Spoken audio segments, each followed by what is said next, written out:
Yeah.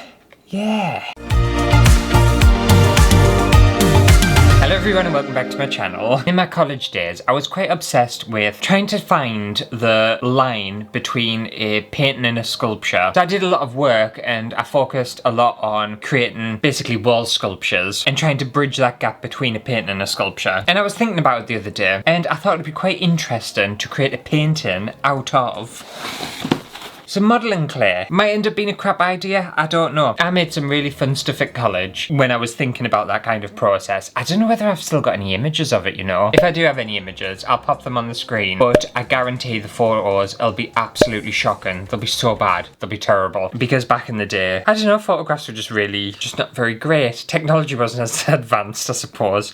I'm showing my age. Shut up. Anyway, I've got myself a lovely little bit of canvas board here, and obviously my modelling clays, which I already had in the studio. So I've got lots and lots of different colours, which will be great. I'm hoping they're still salvageable. That one isn't. That one's gone rock hard. We'll see. I might end up having to cut them up and gluing them on or something. We'll make it work. And I think for this I might do like a nice little landscape or something. Well, that one's gone, and that one's gone as well. These don't last very long, do they? If the air gets to them. That one's gone as well. And that one. And that one. That one's gone and that one's gone. Let's just double check how many colours I'm actually going to be working with. Oh my god. Let me just see if these are actually mouldable, because if they're not, I don't know what I'm going to do.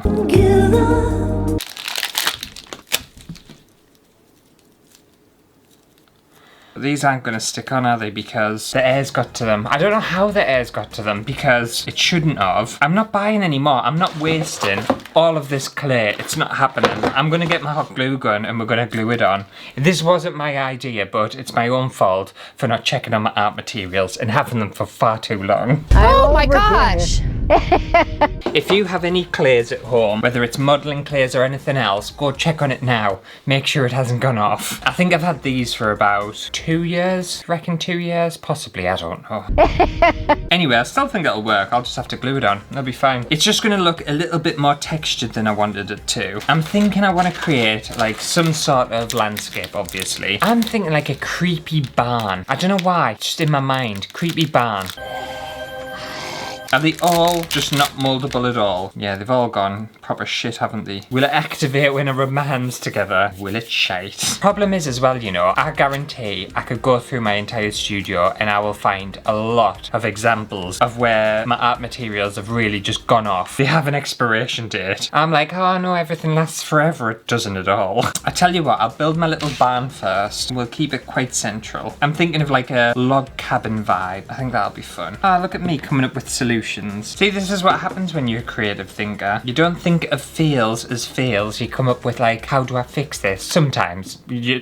A lot of times I just give up. And I'm not promising that this is going to be kind of like fine art or anything super exciting. But I do want it to look, I don't know, a little bit expressive and also quite moody. Not that I'm feeling particularly moody today. But I don't know, I just fancied like a moody kind of vibe. Tell you what I could do with some yellow. I know this yellow's completely gone off, but that's fine. Look at it, it's basically just turned into a sponge.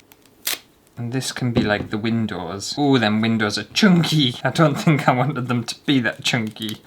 It's just so brittle. I could do with black, but I know this black's going to be rock solid. I don't think I'm going to get anything off this. It basically reminds us of, you know, when you were a kid and you had Play-Doh and your Play-Doh. Oh, actually, this one's quite soft. It hasn't gone hard at all. The ones in the little Ziploc bags, they've gone better than the bags they actually provided. Oh, that's still mouldable. But anyway, it kind of reminds us of... I'll still glue it on anyway. Spit it out already, I'm busy. But anyway, it kind of reminds us of Play-Doh, when you would leave it out a little bit too long and it would just go a bit shit. That's what's happened. Oh, I've just realised I haven't left enough room for a door. It doesn't need to have a door, does it? The door can be round the other side. Add some more kind of logs within it. To be fair, the texture's kind of helping a little bit. Right, I'm thinking it also wants a chimney. I'm gonna do the chimney. I kind of want a red chimney.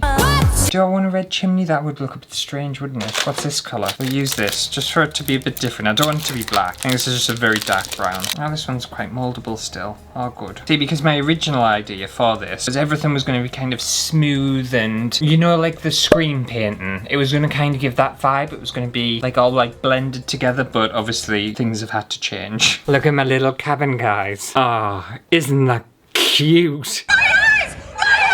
Isn't it so cute? It's not the ugliest cabin you've ever seen in your life. And don't worry about this bottom part. I'm gonna hide that with some like bush and shrubs and stuff. Right, I kind of want a pathway. I'm gonna use this stuff actually because it's quite smooth. Oh, actually, no, to be fair, I wouldn't mind a red. I don't know why I keep obsessing over red for. I want it to be mouldable though. Are you mouldable? No, you're not mouldable at all. I don't want you then. Oh, you're mouldable. Okay, great.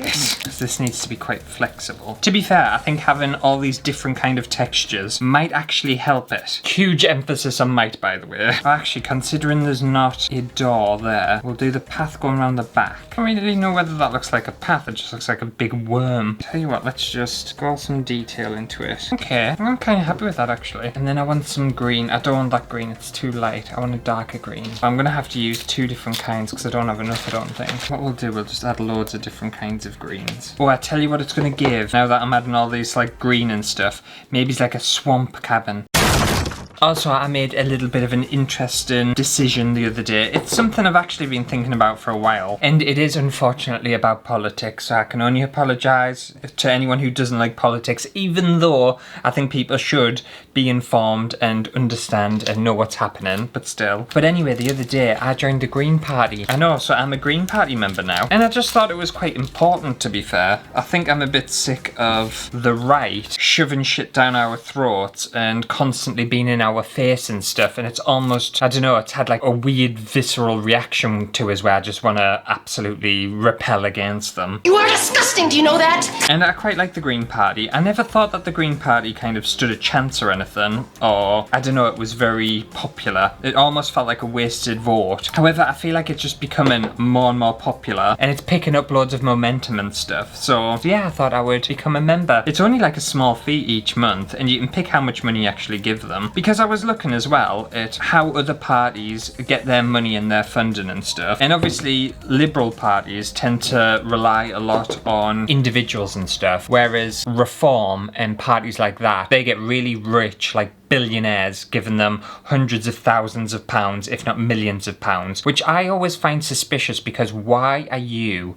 giving that party that amount of money? And you know what it tends to be? It's because, and I've done some research actually, I looked into it, a lot of the things where like the Conservative Party and stuff, they'll get a huge amount of funding and money and donations from a certain billionaire who owns whatever company. And then when a government contract comes out and they need whatever it might be, it turns out that that person who donated them millions of pounds or them hundreds of thousands of pounds, that business gets the contract. That's a bit suspicious, isn't it? Well, it's not a bit suspicious, it's incredibly suspicious. And you can do your own research in it. It's quite alarming actually when you get into it and start really kind of digging around and stuff. Whereas again, other parties like the Green Party just rely on their own members to fund their party.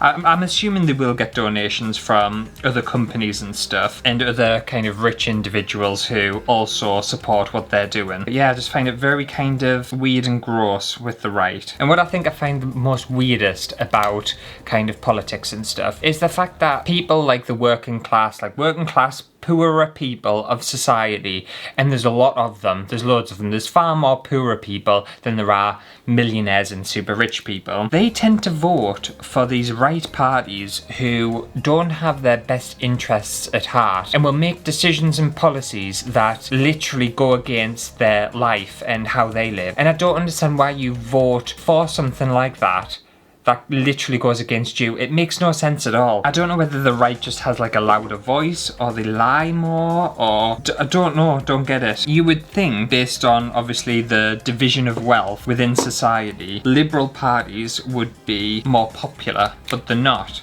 And it doesn't make sense to us. What's it called when someone does that? They bite the hand that feeds them, or they do something with the hand. I can't remember the saying, but it's very much that, isn't it? And it happens everywhere as well. It's not just the UK. It was in the news the other day. I was on social media or something about like snap thing in America. I didn't fully read it because honestly I'm sick of hearing about Trump and I can't stand the man. But it was something to do with like the snap benefits of being cancelled and people aren't allowed to get their food stamps or something like that. And I guarantee it's these people, these poorer people who voted for Trump and it's Republican, isn't it? The Republican Party. And now they're literally without food. Obviously not all of them will have, but I guarantee a lot of them will have. And yeah, I just find it very, very strange. And what I find even stranger as well is these people who vote for these parties and they learn the hard way that obviously they were never for them. They never had any interest in helping them or anything like that, and they were just lied to. Then they come and like cry on the internet or wherever about these decisions that have been made that have affected them, as if to like gain sympathy or something. It's like, well, you voted for them, so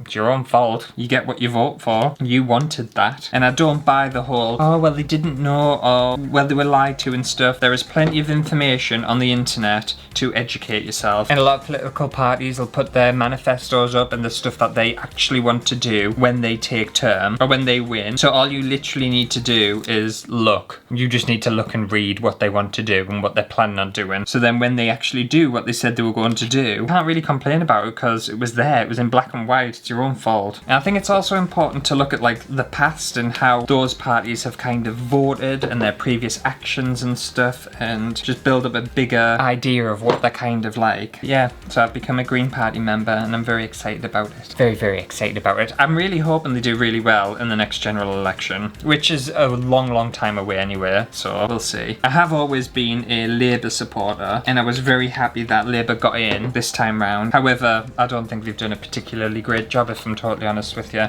I feel like they've almost pandered to the kind of reform voters and they're just a bit wish-washy. I don't feel like they understand what they're even for anymore. And if I'm predicting things and stuff, I have a strong feeling, right, that reform, which I absolutely can't stand. I can't stand Nigel Farage. I hate him. I think he's vile. A vile little cretin. I think what will happen is there'll be loads of infighting within the party, and I think when it comes to the actual general election, the party will be in complete tatters. Fingers crossed. And I also know that everyone has the freedom to vote for who they want to vote for. It's a democracy at the end of the day. However, I also feel that your vote and your voice and your actions as well have consequences. So you completely have freedom of speech and you have the ability to do whatever you want to do. However, if you're going to vote for a party and it's going to affect a certain group of people or a certain few people or a lot of people in this way or the other way, don't expect then for them to kind of be friendly with you and like be happy with you and stuff. That's not how it works. So I'll be totally fine if, for example, I'm obviously a Green supporter and a billionaire decided that they absolutely hated us because of my political beliefs. I couldn't care less, quite frankly, really couldn't give a shit. But if your friend down the street who relies on certain kinds of benefits and stuff like that because of this and because of that, and you vote against that and they find out and then they get pissed off with you and they don't talk to you anymore,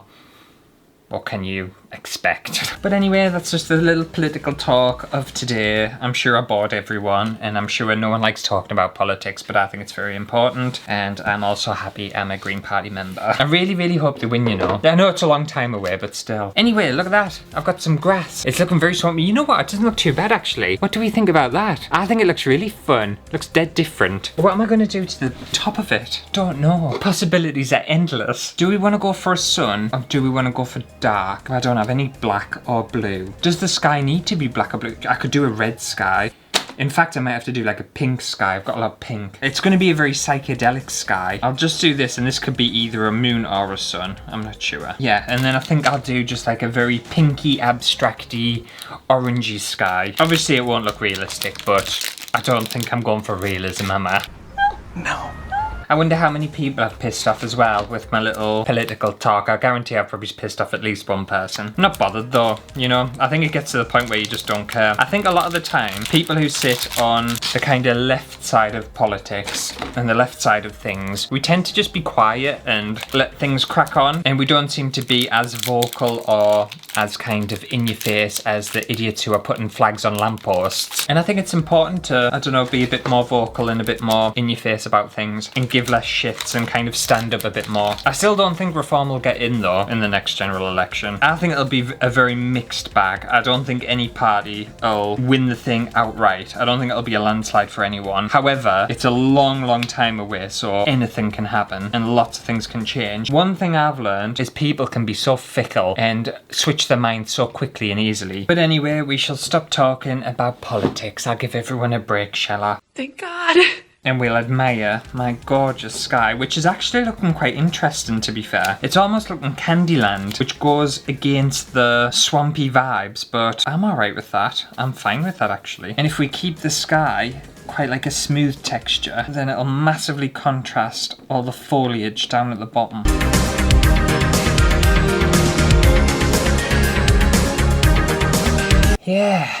Yeah, it's all coming together. However, I want some cute little details. I'm hoping this white, which looks rock hard, is going to be mouldable because I want some smoke coming out the chimney. Oh, you are so hard. Oh, what about a grey? I could still add some little bits though, couldn't I? And that kind of looks like smoke, doesn't it? And then I'm just going to add some like little fence or something along there. I'm surprisingly really getting into this, you know. I didn't think I was going to, but I'm thoroughly enjoying myself. I know none of it's in perspective. I tried. Well, I'll say I tried a little bit. I could have tried harder, but that's fine. And then maybe it's just a dead tree on this side, and then I think I'll be happy with this. Are we ready to see my masterpiece? Ta-da! I actually don't think this looks too bad, you know, considering I had a little bit of a fight and the fact that the majority of my clay was completely ruined. I don't think I've done too bad at all. It's very expressive and it's very different, and obviously if we look from the side it's very 3D. I just think it's a different idea. Obviously people could do loads better than this. I've only spent like an hour on this. If I spent way longer and I had clay that was actually workable, I could do something way more interesting, but I still think it's just a really clever little idea. And to be fair, I'm kind of happy that